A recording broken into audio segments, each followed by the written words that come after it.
Hey everyone, Sean here, just leaving Nashville. We've been on the ground in Kentucky the last couple of days, but I got a couple of things I want to share with you, kind of a little bit of my debrief from what I've observed on this really most unusual deployment. We were on the ground in an incredible location. We had an incredible ground team, leadership team, Sherry, Natasha, Carmen, and a couple of really notable things stood out. We had several responders who deployed who've had considerable challenges this year. They felt the Lord leading them to deploy, and they just pushed through despite what they felt.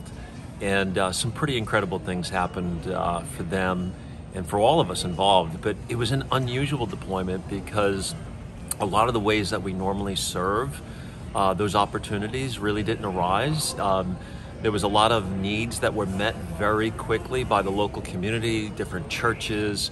We were able to go out and do certain things, but it was just different, and it seemed like God had something else. When this thing first began, as I was working on logistics and communications back at home in South Carolina, I remember being on an initial call about this, and I just kind of sighed, and I said, we got to do something for the kids. It wasn't even really a prayer; it was like a longing in my heart.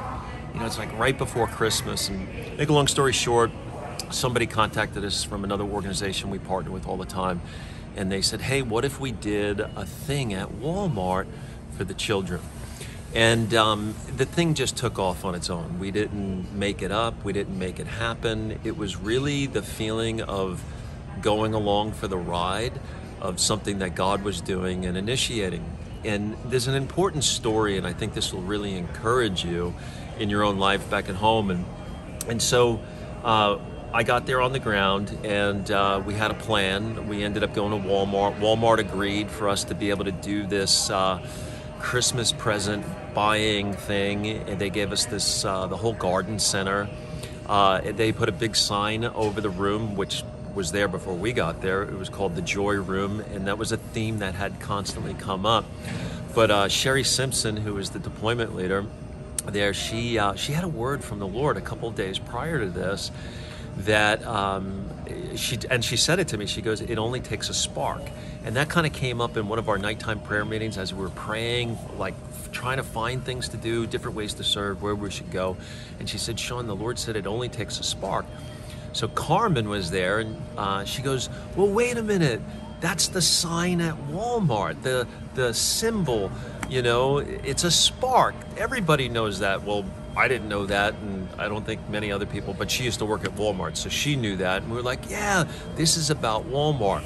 Well, the whole time I was really concerned about how we would end up paying for all of this.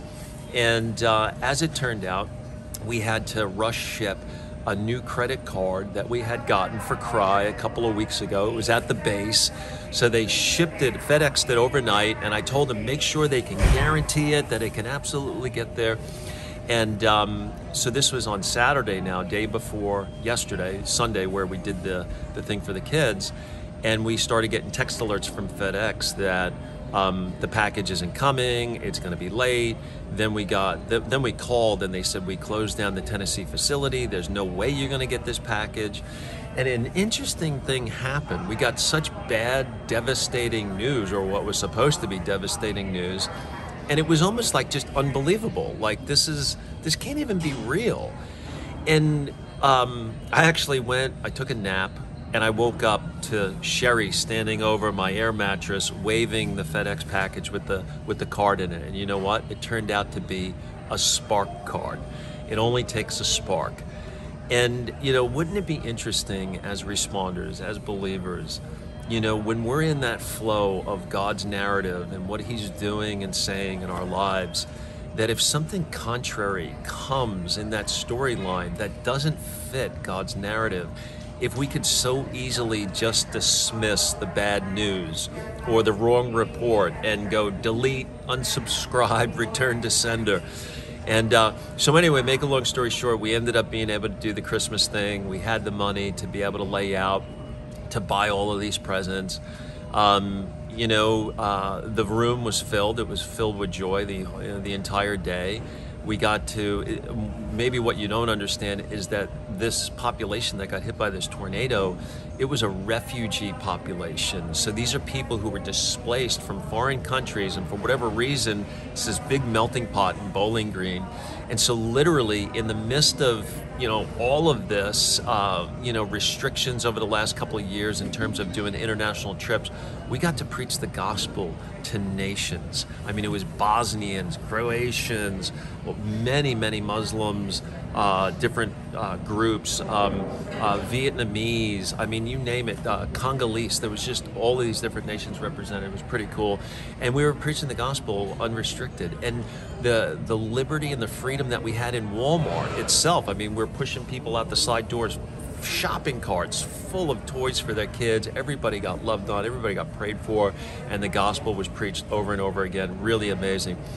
So that was really cool, that in the midst of like these oppressive restrictions coming down over the last 2 years, that God's going to give away. He's going to open up a door for us when we say yes in what seems like impossible situations, and we're able to reach the nations right there in Bowling Green. Now, another cool story I want to share with you guys. This is really cool and personal for me.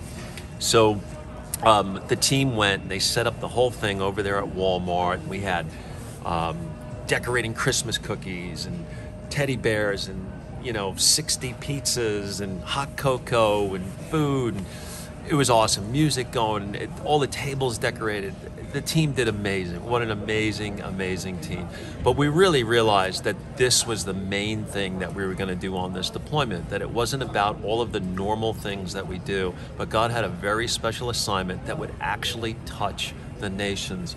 And so I walked in the room, it's getting ready to start, and the day before when we were scouting it out, I just said, you know what, we got to have a Santa Claus, and you got to, here's me, I probably said things to my kids growing up like Satan Claus, and I'm not a big Santa Claus guy. But I said, we got to get a Santa Claus here. It would be so awesome. But I didn't know, what do you do? Call 1-800 Santa Claus? Rent a Santa? I don't know. So I walked in the room yesterday, right before it started, and there's a Santa Claus sitting there.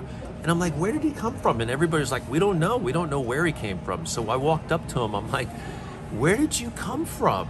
And he goes, well, I actually got lost. I made a couple of wrong turns, and I walked in here. And so I'm here. And then he looks at me and he goes, sit down. And so I sat on Santa's knee, and he goes, what do you want for Christmas? And I kind of fumbled around for words. He goes, I know what you want for Christmas. You just wanted to make these kids happy.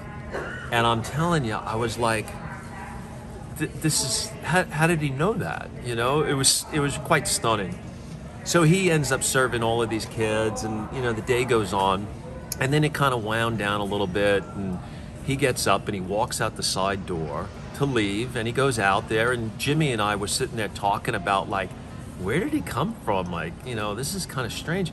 And then all of a sudden a family comes walking in late, and several kids, and he just comes walking right back in the side door again, and he goes, I heard we had more kids here. Nobody told him that. He just walked back in, and he got to do his thing with the kids, and then he left again, and Jimmy went up to him and he goes, so what's your name? And he goes, Santa. He goes, no, well, what's your real name? He goes, Chris. Guys, it was the funniest thing. We think he might have been an angel. We don't know where the guy came from. But the point is this, is that it's so cool when we get to enter into God's storyline and his heart and be on his mission, and how everything just works out. And it really was a beautiful day, a beautiful deployment. I felt like I just went along for the ride. And for those of you who weren't able to make it, we just want to say thank you for your prayers, all your support. We got to minister to over 90 kids.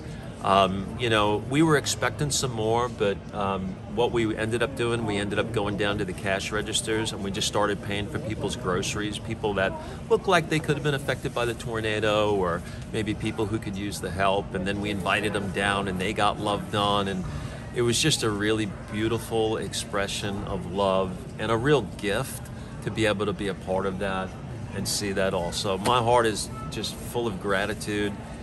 Gratitude for this Cry family, where we can meet up in different cities around the nation or even around the world and just jump right in where we left off. And the presence of God on this deployment was absolutely remarkable, and I'm looking forward to what God's going to do in the days ahead.